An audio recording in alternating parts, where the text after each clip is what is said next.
मुझे बताना, हाँ, जहाँ पे भी रुकना है। मैं स्पीकर कनेक्ट कर दिया मैंने।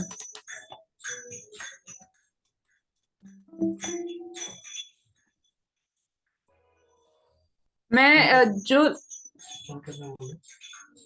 लास्ट टाइम जो जहाँ रोका था वहां से ही स्टार्ट कर रही हूँ। जो न्यू वीडियो था, लास्ट टाइम हमने एक इंट्रोडक्शन सुना था, जो इसके फैसिलिटेटर हैं उनका, और कोर्स के बारे में एक ओवरऑल एकेडमिक राइटिंग क्या है और क्या नहीं है इसके बारे में थोड़ा उन्होंने बताया था।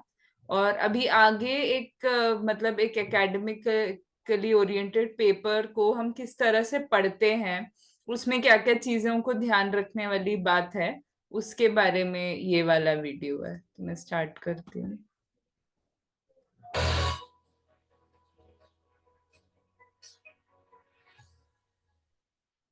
Hello, in this video, we are going to start learning how to read an academic paper. We will learn about the structure of an academic paper, specifically focusing on the title and the abstract of the paper, introduction and methodology. We will learn about how each of these elements are related to the central argument of the paper. We begin with a screenshot of how the first page of an academic paper looks like and what information we might glean from it about the paper at a first glance. All journal articles provide detailed information about the location of the paper. In this case, on top right corner, we see this information clearly. The name of the journal, which is Politics and Space, volume and issue number given in brackets, the page numbers of the article, and the year of publication. We come now to the most important part of this beginning, which is the title of the academic paper.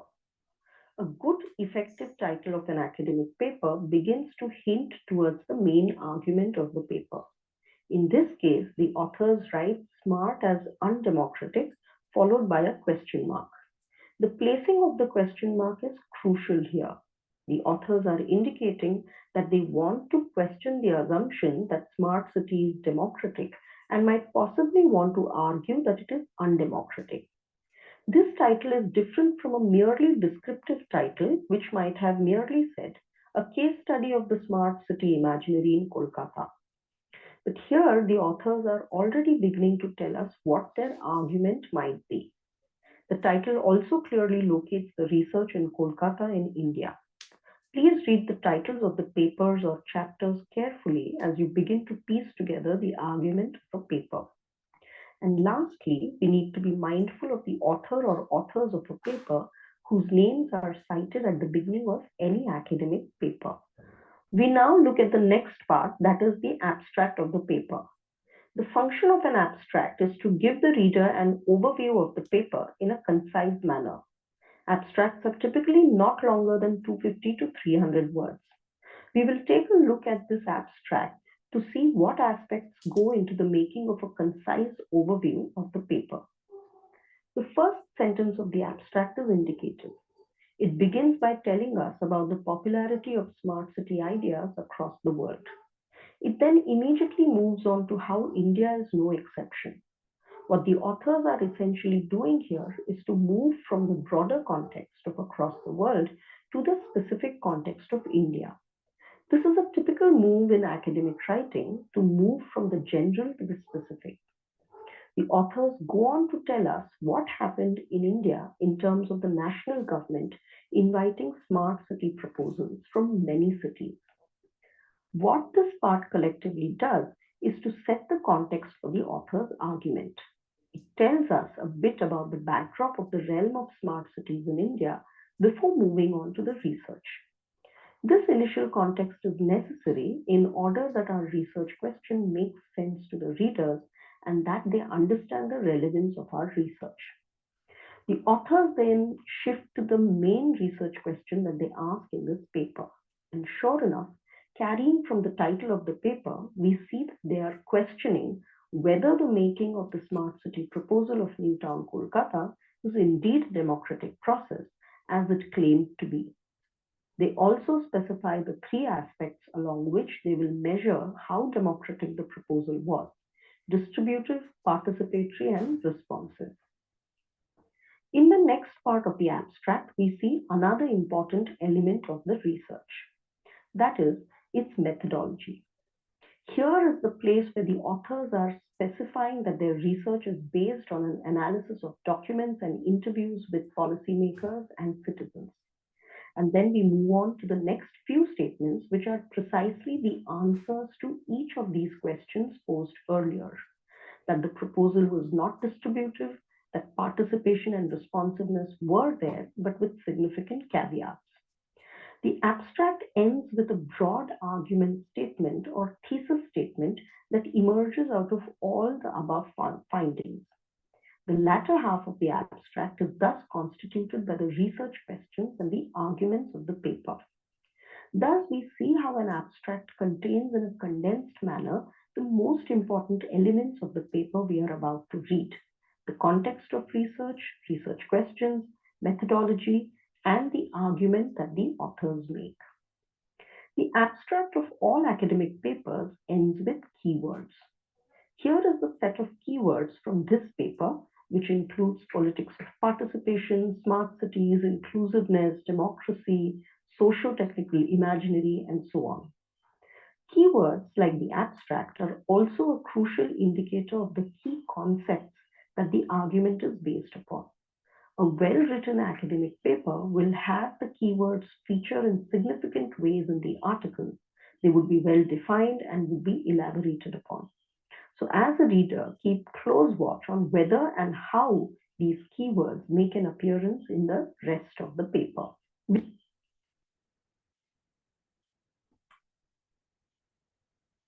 We now move to the main body of the paper and begin with the introduction of an academic paper. So what are the main parts of an introduction and what function does the introduction perform in the larger paper? The introduction begins with a sentence which tells the readers that democracy in India is in decline. The first paragraph then elaborates upon this decline in democracy through various ways. We see in the last sentence how the authors make a connection between their research and this decline in democracy in India. That smart city proposals are also one way of suppressing certain voices. Notice the thread which follows from the title of smart cities being undemocratic. So in the introduction, the authors begin with the background of the state of democracy in India itself as the context. An important part of the introduction is to set the context of the research, which we see is happening in this first paragraph.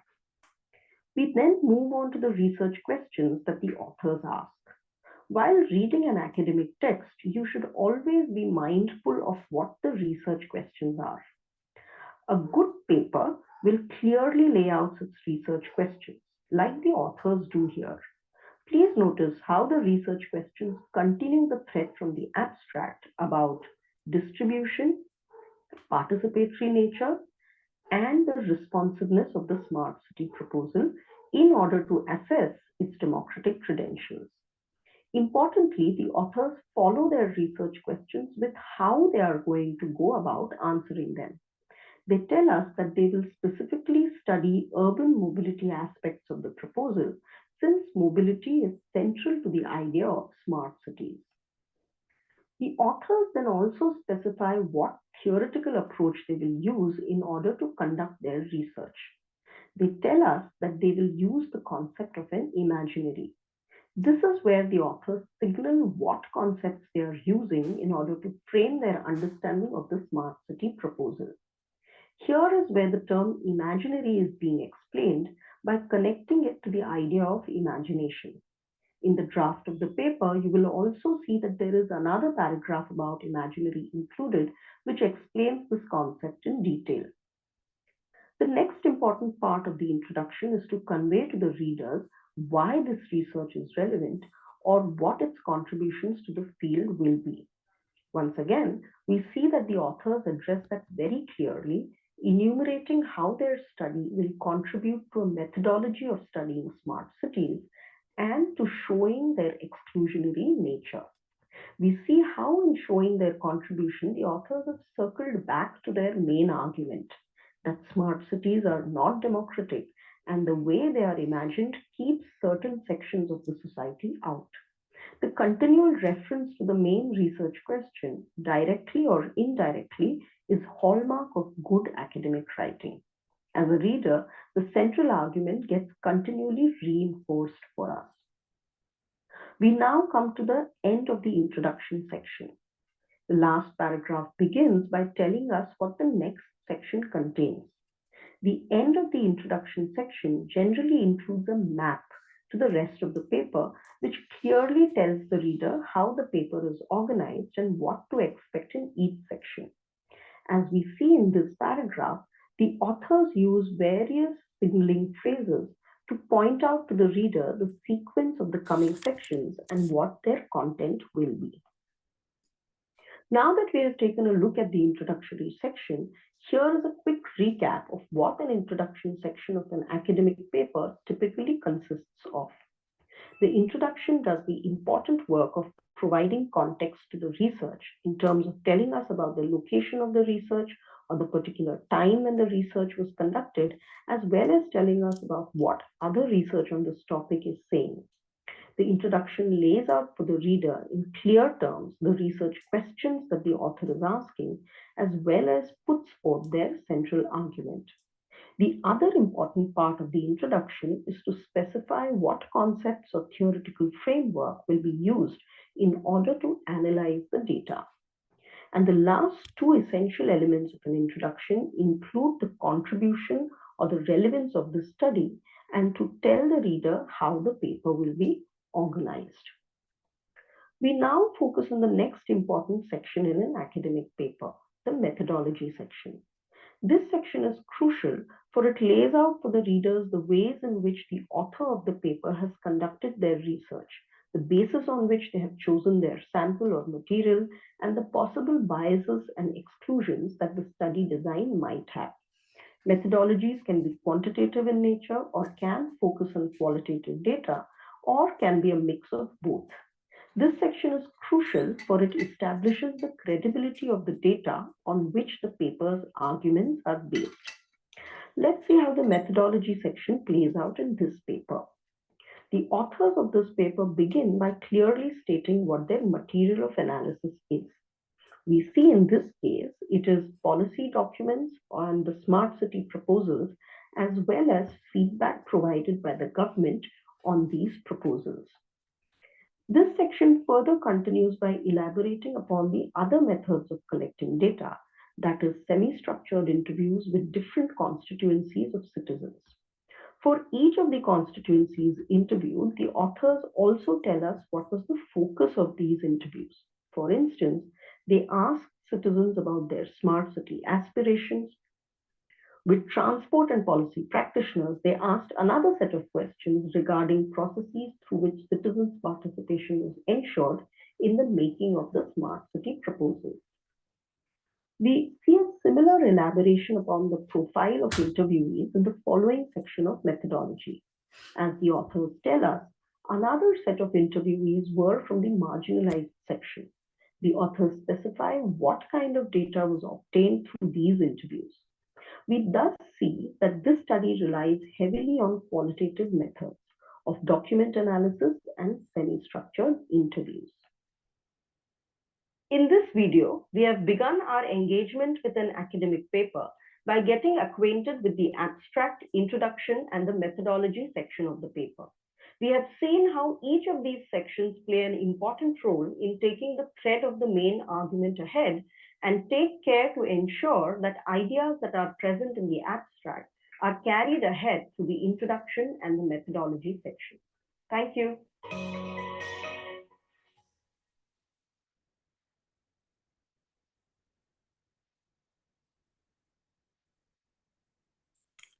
थोड़ा सा रुक के सबसे सुन लें क्या नेतर? हाँ दी, ठीक रहेगा। एक बार क्या क्लियर हुआ क्या नहीं हुआ एक बार सबके साथ अगर सुन लेते हैं तो कनेक्ट कर पाएंगे बेटर।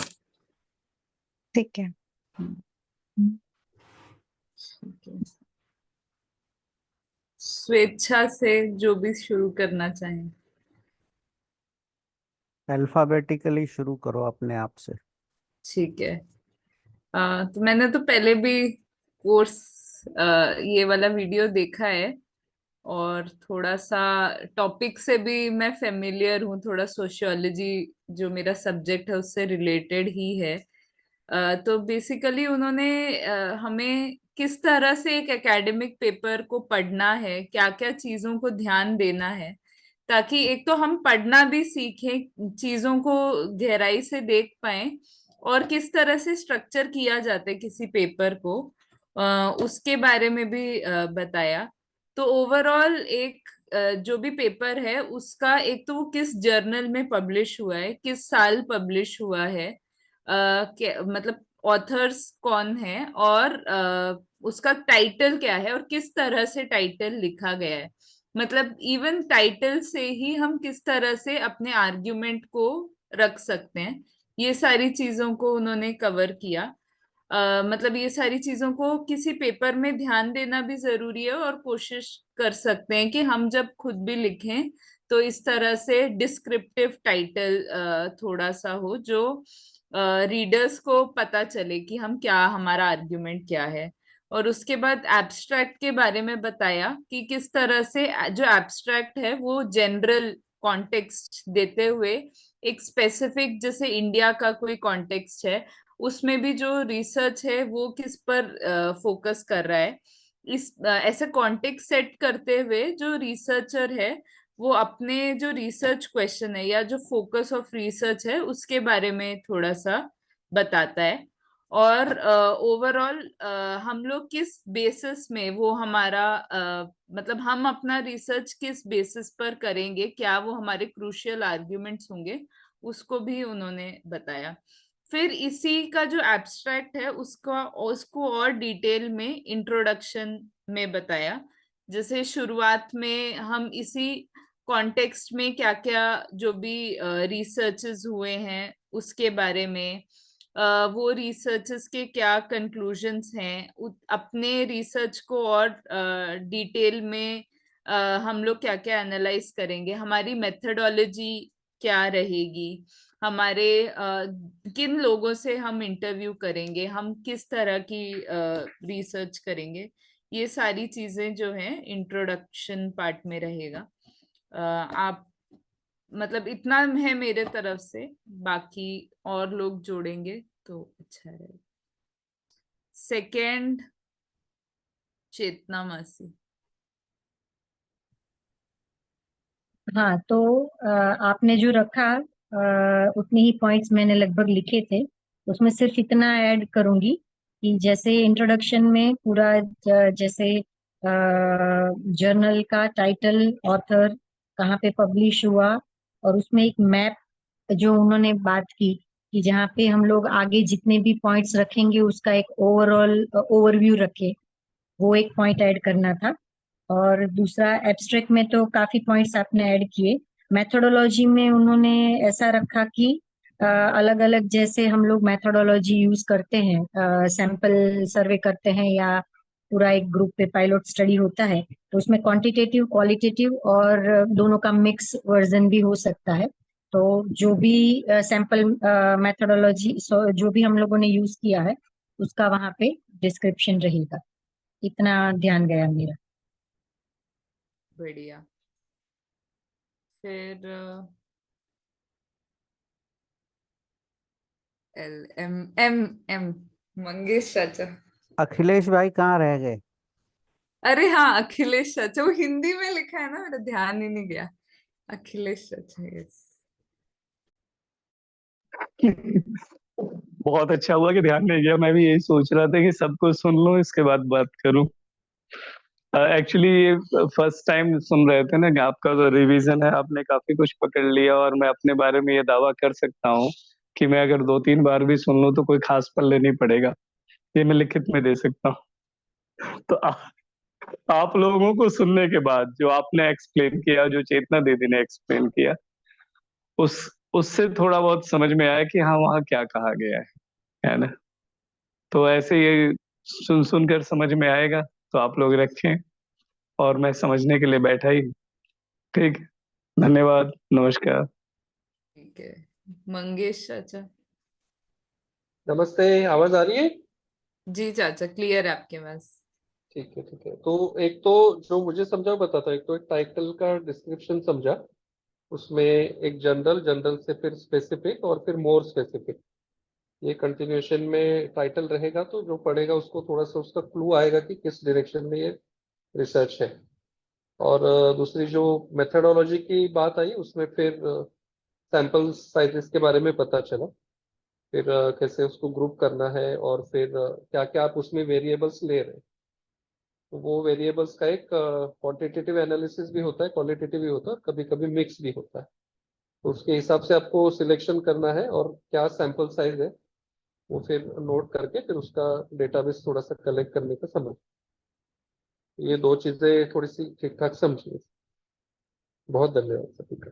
ठीक है, नरेश चाचा। बढ़िया। वैसे तो आप सबने कवर कर दिया। मैं जो टोटालिटी में देख रहा था कि एक तो टाइटल जो है वो काफ़ी इम्पोर्टेंट चीज़ है किसी पेपर का। तो if you are reading some paper, तो उसमें टाइटल से आप क्या आर्टिकुलेट कर पाते हो, है ना, वो एक इम्पोर्टेंट है। फिर वो कैसे, जो टाइटल है वहां तक पहुंचना कैसे है, तो एक जनरलाइज स्टेटमेंट से स्पेसिफिक और मोर स्पेसिफिक, वो एब्स्ट्रैक्ट में कैसे उसको देखना है ना। फिर जो उसके अलावा जो इंट्रोडक्शन में जो मैप की बात कही, तो एक ओवरऑल जब पेपर लिखते हैं तो उसका एक स्ट्रक्चर जो है ना वो एक्सप्लेन करना एक ज़रूरी भाग है। ऐसा लगता है कि मैप से, जो इंट्रोडक्शन का मैपिंग है, उससे आपको टोटालिटी में क्या दिशा होगी और टोटल में कैसा स्ट्रक्चर बना हुआ है इसका, ये एक समझ में आ जाएगा।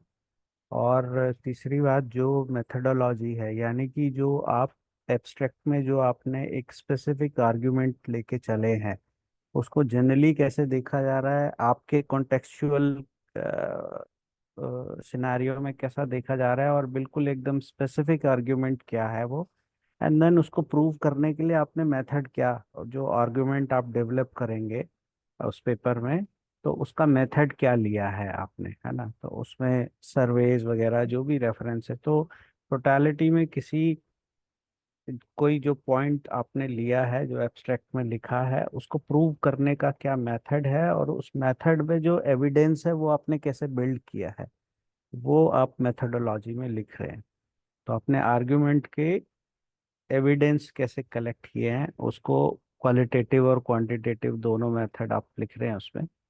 तो ये मेरे को समझ में आया कि इस तरह से पेपर को देखा जा सकता है। जी, मेरी आवाज़ आ रही है क्या? हाँ काका, आ रही है। ओके, हुआ मेरा ठीक। अब मेरी टर्न है शायद, है ना दी? हाँ, मैं ही हूँ।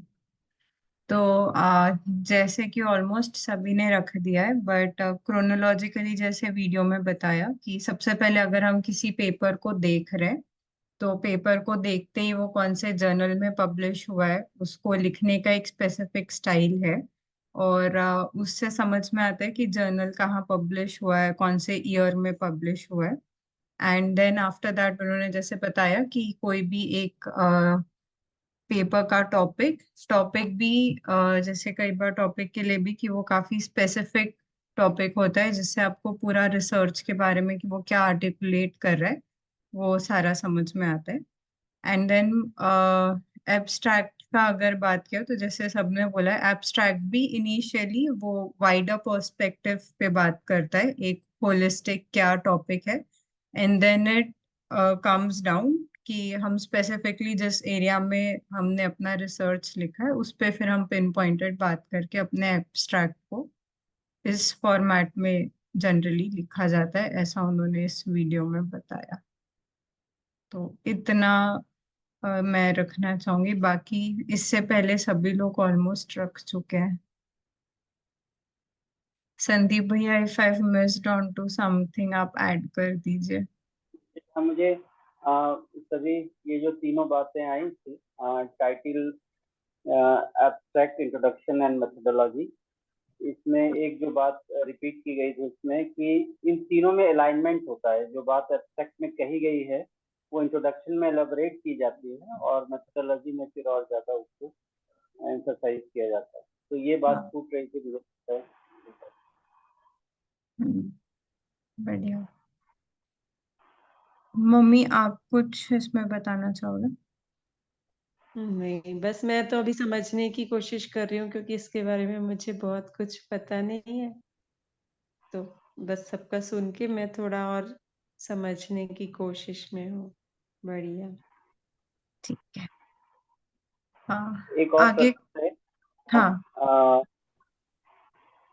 इसका जो हिंदी ट्रांसक्रिप्ट है वो मैंने कॉपी किया है। तो अरे वाह। जैसे कुछ लोग कुछ नहीं समझ में आ रही है, तो मैं हिंदी ट्रांसक्रिप्ट को, हालांकि वो गूगल ने ट्रांसलेट किया है, फिर भी मैं उसको करेक्ट करते हुए पढ़ सकता हूँ। तो थोड़ा टाइम लगेगा क्योंकि इंग्लिश में जितना कहा गया है लगभग उतना ही हिंदी में होगा। अच्छा, थम्स अप हो गया है, तो मैं शुरू करूँ? हाँ हाँ बिल्कुल, सबको काफी क्लियरली समझ जाएगा भैया, बहुत अच्छा रहेगा ये।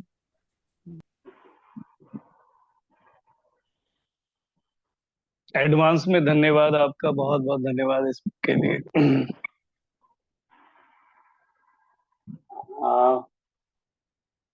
एक सेकंड, थोड़ा सा मेरे लैपटॉप में, पुराना लैपटॉप हाइड हो जाता है इसका स्क्रॉल बार, तो दिक्कत होती है थोड़ी सी। मैं जैसे उसमें ट्रांसलेट किया गया वैसे पढ़ता हूँ, और मेरी नज़र शायद अलाइन नहीं होगी आपसे। हाँ, अब हो गया।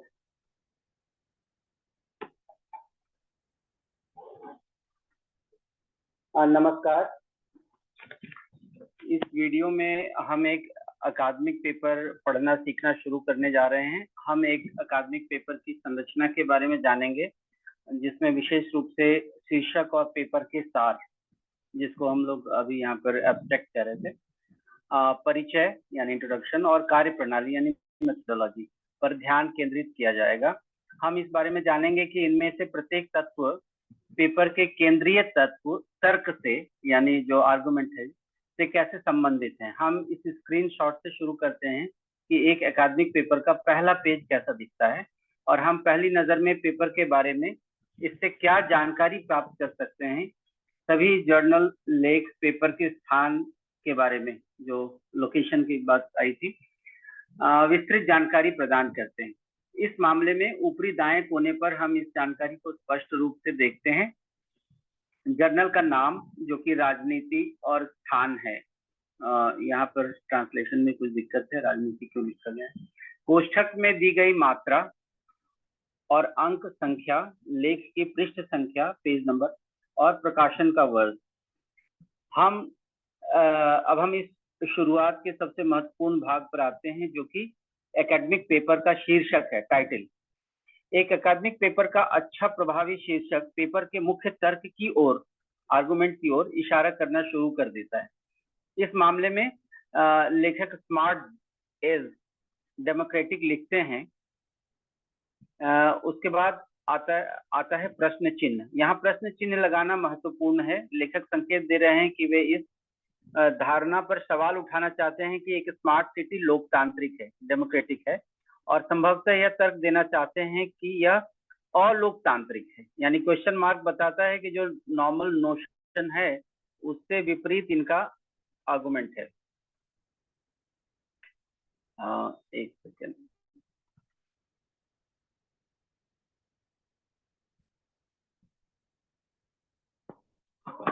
थोड़ी स्क्रॉल बार की वजह से छिप जा रही बात।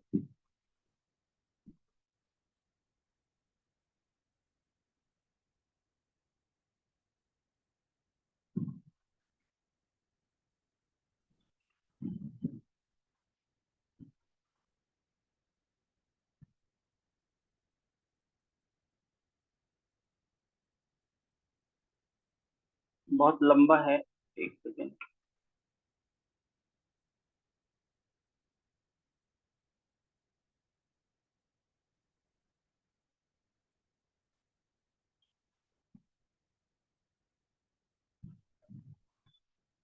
जी,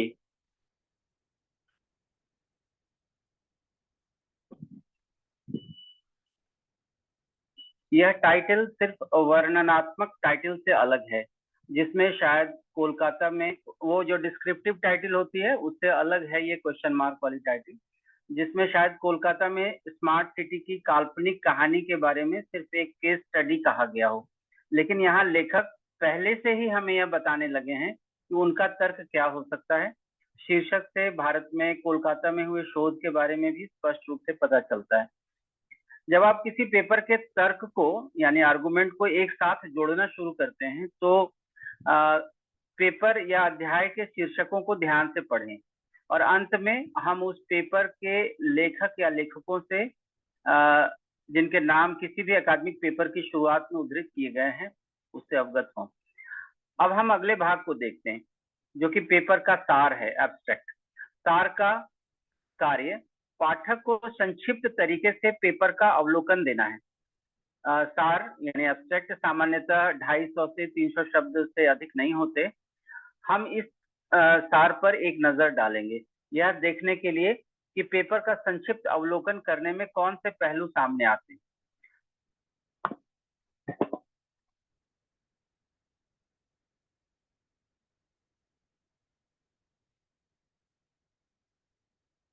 सार का पहला वाक्य सांकेतिक है।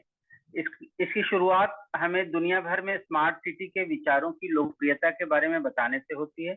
इसके बाद यह तुरंत पता चलता है कि कैसे भारत कोई अपवाद नहीं, जो अभी कह रहे थे कि तुरंत इंडियन कंटेक्स्ट में ये बात आ गई।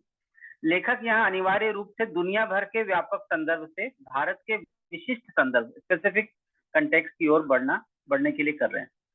सामान्य से विशिष्ट यानी जनरल से स्पेसिफिक की ओर बढ़ने के लिए अकादमिक लेखन में यह एक विशिष्ट कदम है। लेखक हमें बताते हैं कि राष्ट्रीय सरकार द्वारा कई शहरों से स्मार्ट सिटी प्रस्तावों को आमंत्रित करने के संदर्भ में भारत में क्या हुआ। यह हिस्सा सामूहिक रूप से लेखक के तर्क के संदर्भ को निर्धारित करने के लिए करता है। शोध की ओर बढ़ने से पहले यह हमें भारत में स्मार्ट शहरों के क्षेत्र की पृष्ठभूमि के बारे में कुछ बताता है। यह प्रारंभिक संदर्भ इसलिए आवश्यक है ताकि हमारा शोध प्रश्न जो क्वेश्चन है पाठकों को समझ में आए और वे हमारे शोध की प्रासंगिकता को समझ सकें। इसके बाद लेखक इस पेपर में पूछे गए मुख्य शोध प्रश्न की ओर रुख करते हैं जो क्वेश्चन है रिसर्च क्वेश्चन। और निश्चित रूप से पेपर के शीर्षक से लेकर हम देखते हैं कि वे सवाल कर रहे हैं कि क्या न्यू टाउन कोलकाता का स्मार्ट सिटी प्रस्ताव बनाना वास्तव में एक लोकतांत्रिक प्रक्रिया थी जैसा कि ये दावा किया गया था।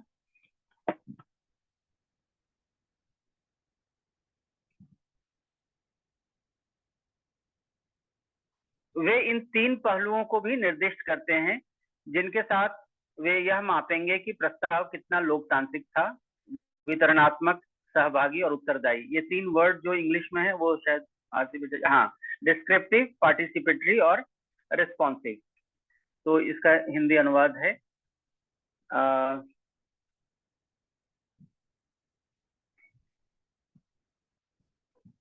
इसके बाद आता है कि वे वितरणात्मक, सहभागी और उत्तरदायी। सार के अगले भाग में यानी एब्स्ट्रैक्ट के अगले पोर्शन में हम शोध का एक और महत्वपूर्ण तत्व देखते हैं यानी इसकी कार्य प्रणाली।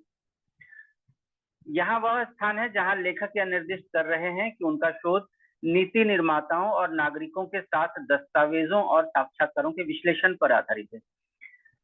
और फिर हम अगले कुछ कथनों की ओर बढ़ते हैं जो पहले पूछे गए इनमें से प्रत्येक प्रश्न के सटीक उत्तर हैं। यानी खुद उन्होंने क्वेश्चन रेज किया था, अब उसके आंसर दे रहे हैं कि प्रस्ताव वितरण योग्य नहीं था, कि भागीदारी और जवाबदेही थी लेकिन महत्वपूर्ण चेतावनियों के साथ थी। सार यानी एब्स्ट्रैक्ट एक व्यापक तर्क कथन या थीसिस स्टेटमेंट के साथ समाप्त होता है। यानी एब्स्ट्रैक्ट जो है एक सेंटेंस में जहां पर जो उसका अपना लॉजिक है उसके साथ खत्म होता है जो उपरोक्त सभी निष्कर्षों से निकलता है। इस प्रकार सार का तात्पर्य, एब्स्ट्रैक्ट का तात्पर्य जो उत्तरार्ध शोध प्रश्नों यानी बाकी के आने वाले जो रिसर्च क्वेश्चन हैं और पेपर के तर्कों द्वारा गठित किया जाता है। इस प्रकार हम देखते हैं कि कैसे एक सार में, एब्स्ट्रैक्ट में संक्षिप्त तरीके से उस पेपर के सबसे महत्वपूर्ण तत्व शामिल होते हैं जिन्हें हम पढ़ने वाले हैं। शोध का संदर्भ, शोध प्रश्न, कार्य प्रणाली और लेखक द्वारा दिए गए तर्क, सभी अकादमिक पेपरों का सार कीवर्ड के साथ समाप्त होता है।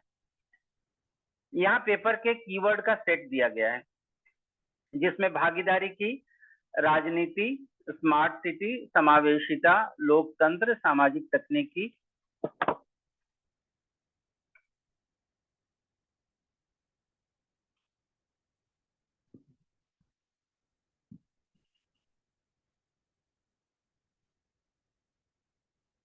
थोड़ा सा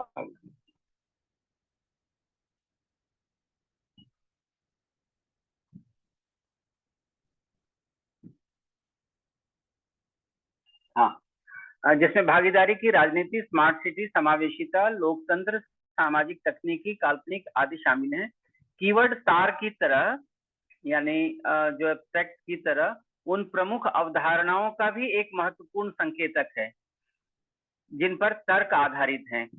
यानी कीवर्ड एक वाकई कीवर्ड है जो कि एब्स्ट्रैक्ट के कुछ अच्छे बिंदुओं को यहाँ पर रखता है। एक अच्छी तरह से लिखे गए अकादमिक पेपर में लेख में महत्वपूर्ण तरीकों से कीवर्ड की विशेषता होगी, यानी कीवर्ड का एक अच्छा रोल है। उन्हें अच्छी तरह से परिभाषित किया जाएगा और उनके बारे में विस्तार से बताया जाएगा। इसलिए पाठक के रूप में इस पर कड़ी नजर रखें कि क्या और कैसे ये कीवर्ड बाकी पेपर में दिखाई देते हैं। ये एक महत्वपूर्ण बात यहाँ पर आई। अब हम पेपर के मुख्य भाग में जाते हैं और एक एकेडमिक पेपर शुरू करते हैं। तो परिचय के मुख्य भाग क्या है? इंट्रोडक्शन। और बड़े पेपर में परिचय का क्या कार्य है? परिचय एक वाक्य से शुरू होता है जो पाठकों को बताता है कि भारत में लोकतंत्र का पतन हो रहा है। इसके बाद पहले पैराग्राफ में विभिन्न तरीकों से लोकतंत्र में इस गिरावट के बारे में विस्तार से बताया गया है। हम आखिरी वाक्य में देखते हैं कि कैसे लेखक अपने शोध और भारत में लोकतंत्र में इस गिरावट के बीच में संबंध बनाते हैं कि स्मार्ट सिटी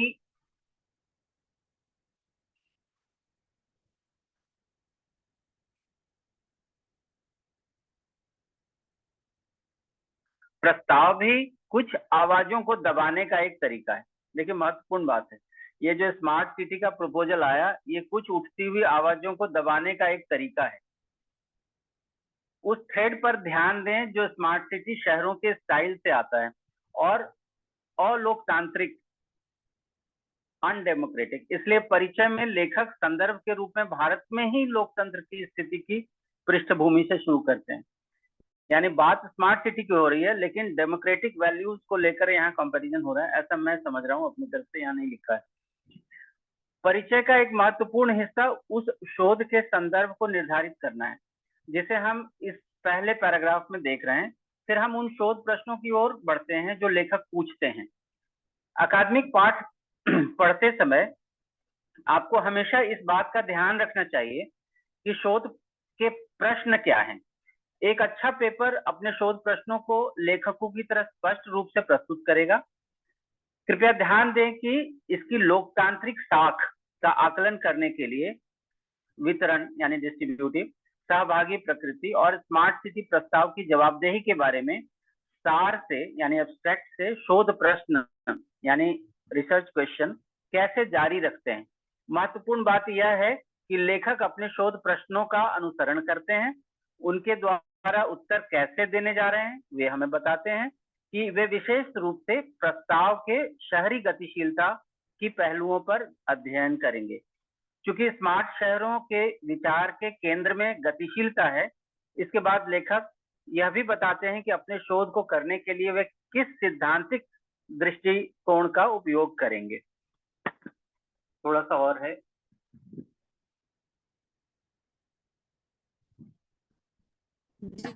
वे हमें बताते हैं जी ये लंबा हो रहा है। नहीं आप कंटिन्यू करिए, बिल्कुल। ओके। वे हमें बताते हैं कि वे काल्पनिक अवधारणा का उपयोग, किस काल्पनिक अवधारणा का उपयोग करेंगे। वह यह जगह है जहां लेखक संकेत देते हैं कि स्मार्ट सिटी प्रस्ताव के बारे में अपनी समझ को तैयार करने के लिए वे किन अवधारणाओं का उपयोग कर रहे हैं। यहाँ वह जगह है जहाँ काल्पनिक शब्द को कल्पना के विचार से जोड़कर समझाया जा रहा है। पेपर के मसौदे में यानी मेन कंटेंट में आप यह भी देखेंगे कि काल्पनिक के बारे में एक और पैराग्राफ शामिल है जो इस अवधारणा को विस्तार से बताता है। इंट्रोडक्शन यानी परिचय का अगला महत्वपूर्ण हिस्सा पाठकों को यह बताना है कि शोध क्यों प्रासंगिक है, क्या रेलेवेंसी है इसकी, या इस क्षेत्र में इसका क्या योगदान होगा, कंट्रीब्यूशन क्या होगा। एक बार फिर हम देखते हैं कि लेखक इसे बहुत स्पष्ट रूप से बताते हैं कि उनका अध्ययन स्मार्ट शहरों के अध्ययन की कार्यप्रणाली और उनकी बहिष्कृत प्रकृति को दिखाने में कैसे योगदान देगा। हम देखते हैं कि कैसे अपने योगदान को दिखाते हुए लेखक अपने मुख्य तर्क यानी मेन आर्गुमेंट पर वापस आ गए हैं कि स्मार्ट सिटी लोकतांत्रिक नहीं है और जिस तरह से उनकी कल्पना की जाती है वह समाज के कुछ वर्गों को बाहर रखता है।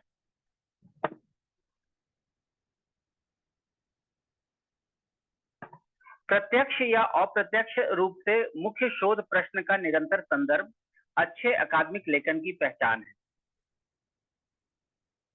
यानी यहाँ पर रिसर्च क्वेश्चन को इम्पोर्टेंस बता रहे हैं कि प्रत्यक्ष या अप्रत्यक्ष रूप से मुख्य शोध प्रश्न का निरंतर संदर्भ अच्छे एकेडमिक लेखन की पहचान है। एक पाठक के रूप में केंद्रीय तर्क सेंट्रल आर्गुमेंट हमारे लिए लगातार मजबूत होता जाता है। अब हम परिचय अनुभाग के अंत में आते हैं, इंट्रोडक्शन के लास्ट में। आखिरी पैराग्राफ हमें यह बताने से शुरू होता है कि अगले सेक्शन में क्या है, यानी मेथोडोलॉजी में क्या है। परिचय अनुभाग के अंत में आमतौर पर बाकी पेपर का एक नक्शा मैप शामिल होता है जो पाठक को स्पष्ट रूप से बताता है कि पेपर कैसे व्यवस्थित किया गया है और प्रत्येक सेक्शन में क्या उम्मीद की जाए। जैसा कि हम इस पैराग्राफ में देखते हैं, लेखक पाठक को आने वाले अनुभागों यानी सेक्शंस के अनुक्रम यानी ऑर्डर और उनकी सामग्री क्या होगी, उनके कंटेंट क्या होंगे, यह बताने के लिए विभिन्न सिग्नलिंग वाक्यांशों का उपयोग करते हैं। पैराफ्रेज का शायद मुझे लगता है। अब जबकि हमने परिचयात्मक अनुभाग पर एक नजर डाल ली है, यहाँ एक संक्षिप्त विवरण दिया गया है कि अकादमिक पेपर के परिचय अनुभाग में आमतौर पर क्या शामिल होता है।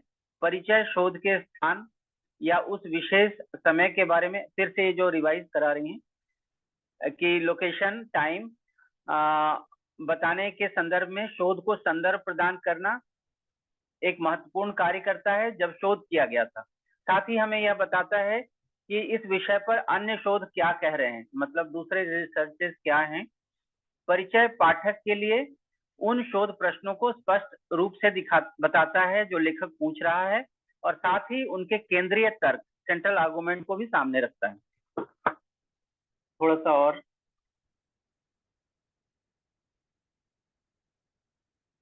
परिचय का दूसरा महत्वपूर्ण हिस्सा यह निर्दिष्ट करना है कि डेटा का विश्लेषण करने के लिए किन अवधारणाओं या सैद्धांतिक ढांचे का उपयोग किया जाएगा, जिसको अभी क्वांटिटेटिव क्वालिटेटिव बता रहे थे।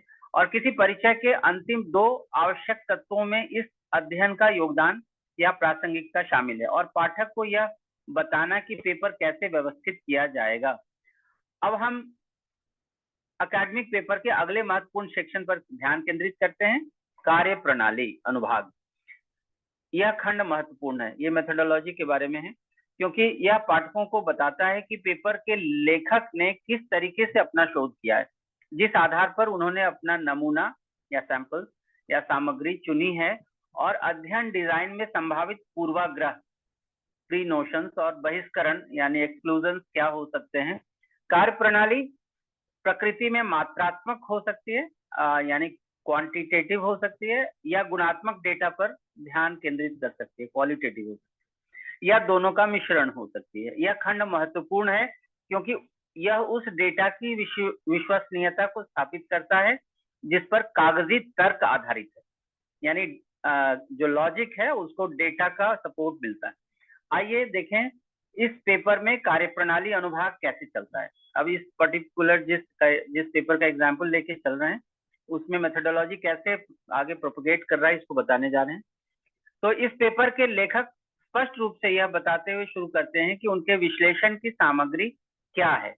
हम देखते हैं कि इस मामले में यह स्मार्ट सिटी प्रस्तावों पर नीतिगत दस्तावेज है और साथ ही इन प्रस्तावों पर सरकार द्वारा प्रदान की गई प्रतिक्रिया भी है।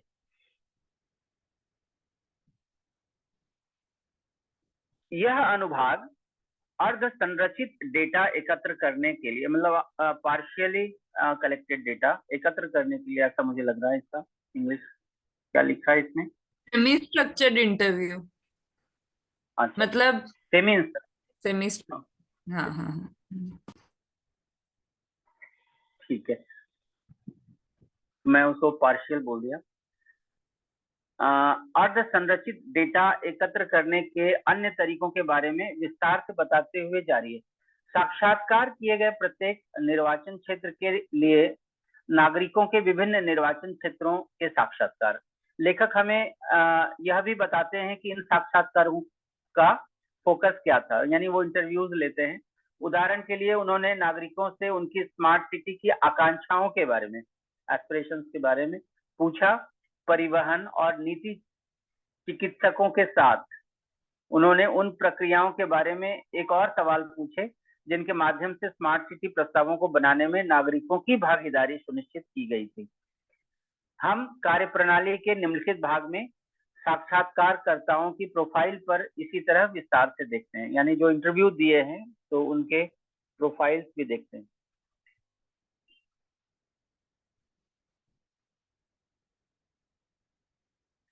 जैसा कि लेखक हमें बताते हैं, साक्षात्कारकर्ताओं का एक और समूह हाशिए पर रहने वाले अनुभाग से था, यानी जो डिप्राइव्ड थे या इस योजना से उनका लाभ नहीं था, उस वैसे इंटरव्यूई भी थे। लेखक निर्दिष्ट करते हैं कि इन साक्षात्कारों के माध्यम से किस तरह का डेटा प्राप्त किया गया था। इस प्रकार हम देखते हैं कि यह अध्ययन दस्तावेज विश्लेषण और अर्ध संरचित साक्षात्कारों के गुणात्मक तरीकों पर बहुत अधिक निर्भर करता है, यानी क्वालिटेटिव रिसर्च की तरफ बढ़ रहा है। इस वीडियो में हमने पेपर के सार, परिचय और कार्यप्रणाली अनुभाग यानी मेथडोलॉजी सेक्शन से परिचित होकर एक अकादमिक पेपर के साथ अपने जुड़ाव की शुरुआत की है। हमने देखा है कि कैसे इनमें से प्रत्येक अनुभाग, प्रत्येक पार्ट मुख्य तर्क के सूत्र को, यानी मेन आर्गुमेंट के थ्रेड को आगे ले जाने में महत्वपूर्ण भूमिका निभाता है और यह सुनिश्चित करने का ध्यान रखता है कि सार में मौजूद, यानी एब्स्ट्रैक्ट में मौजूद विचारों को परिचय यानी इंट्रोडक्शन और कार्यप्रणाली यानी मेथडोलॉजी अनुभागों के माध्यम से आगे बढ़ाया जाए। धन्यवाद।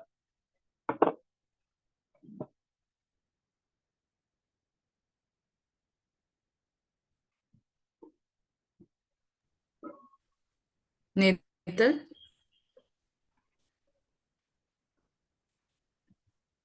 मेरे पढ़ने में जो खामी रही होगी उसमें थोड़ा सा उससे ट्रांसलेशन के योगदान है और मेरे समझ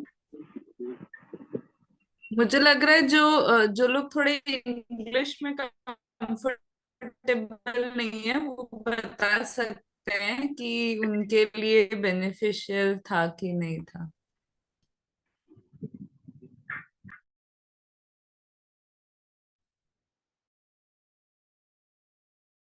था चाचा, ये रश्मि मासी का और चितना मासी का दोनों का ही मैसेज में रिप्लाई आया है कि बेटर शायद समझ पाए अब। मैं थोड़ा फास्ट था तो मैं महसूस कर रहा हूँ। अगली बार से यदि होगा तो मैं, आप लोग कहेंगे तो स्लो हो जाए क्योंकि कंटेंट लंबा था। हाँ हाँ ठीक है। नेतल है क्या?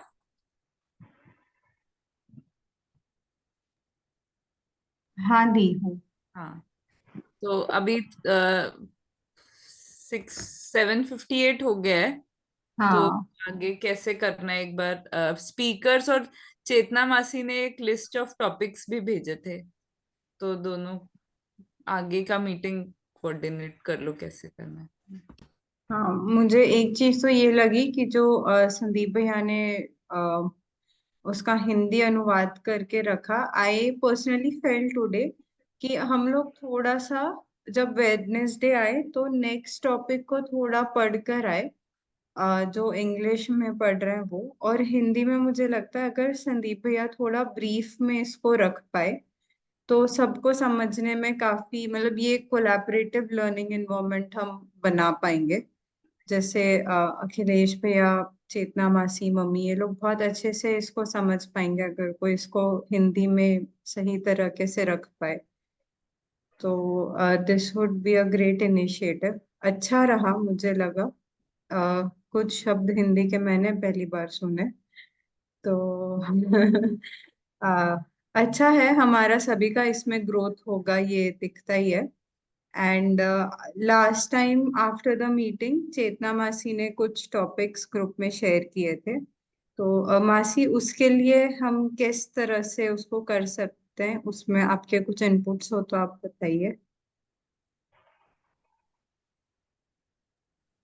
हाँ, ये टॉपिक्स ना मैंने जो स्पीकर्स उस दिन बात की थी कि जी। यहाँ, हाँ, आत्मा यूनिवर्सिटी से मेघाश्री दीदी है, आचार्य सर है, और हमारे आशीष कोठारी सर है। वो तीनों इसके लिए हमारे लिए लेक्चर्स ले सकते हैं। तो जो मेघाश्री दीदी है उनको मैंने बोला था कि रिसर्च में जाने के लिए ऐसे कौन से पॉइंट्स है जो हम लोगों को, अगर उसका थियरी कुछ हम समझ ले तो जब हम पेपर लिखते हैं, एकेडमिक राइटिंग करें या और कुछ भी, तो उसके लिए हम लोगों को यूजफुल हो सकता है। तो उन्होंने इतने टॉपिक्स मुझे दिए थे कि इतना अगर हम करते हैं तो रिसर्च में हम लोग आगे काम कर पाएंगे। तो मुझे लगता है नरेश भैया भी इसमें कुछ पॉइंट्स या कुछ इंक्लूड कर सकते हैं, और संकित भैया से भी हम बात कर सकते हैं कि और कोई पॉइंट्स है वो तो दे दे। तो एक बार अगर पॉइंट्स हमारे पास आ जाते हैं तो फिर हम जो हमारे स्पीकर्स हैं वो फाइनल करके उनके बीच में हम डिस्ट्रीब्यूट कर सकते हैं कि वो कौन से टॉपिक पे अपना लेक्चर दे पाएंगे, ऐसा। ठीक है। तो नरेश काका, अगर आपको ठीक लगे तो कल हम लोग एक आफ्टरनून में या इवनिंग में एक बार एक कॉल कर लेते हैं, और इसको थोड़ा कैसे लाइन अप करना है आगे उस पे थोड़ा आपसे चर्चा कर लेते हैं।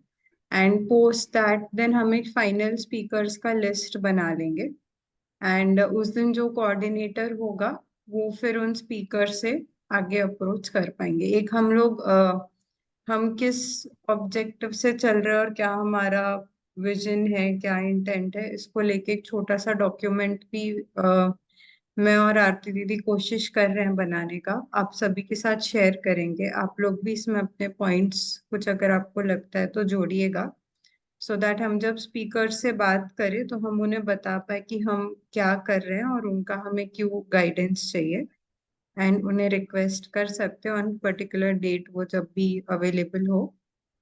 तो फिर हम इसको आगे इस तरह से we can plan. Maybe tomorrow one call will be good, and post that हम लोग इसको और अच्छे से डिसाइड कर पाएंगे फिर। आरती दी, नरेश काका, ठीक है? ठीक इसमें है। एक और suggestion दे दूं नेतल, हाँ हाँ। शीतल दीदी से अगर तुम्हारी बात हुई है तो उनसे भी हम लोग कुछ ये पॉइंट्स या फिर टॉपिक्स मंगवा सकते हैं, क्योंकि हाँ उनके भी रिसर्च को लेके काफी क्लैरिटी है।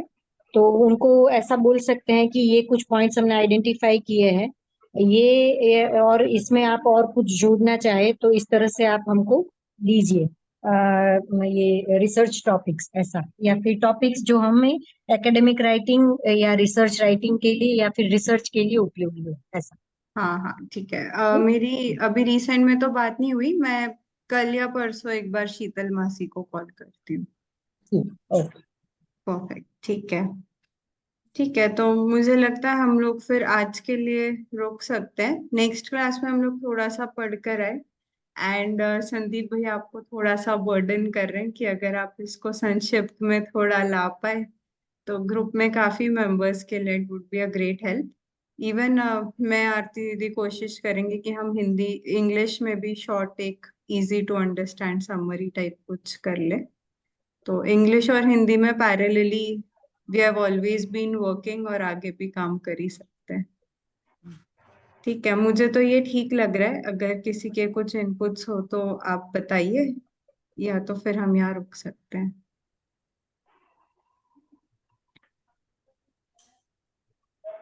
ठीक है, पर्याप्त बातचीत हो गई है अभी के लिए। ओके देन, आज के लिए हम यहीं पे रुकते हैं। Thank you everyone for joining. Good night. कल मिलेंगे हम लोग ना, नेतल और यस, नरेश। वेडनेसडे मिलेंगे। वेडनेसडे को दीदी आरती दीदी कोऑर्डिनेट कर रहे हैं। हाँ ठीक है, ठीक है, ओके। ओके, सबके साथ वेडनेसडे को, और कल हम हाँ तीनों। कल हम तीन। यस, ठीक है, ओके। ठीक है, ओके। ओके, नमस्ते। नमस्ते। नमस्ते।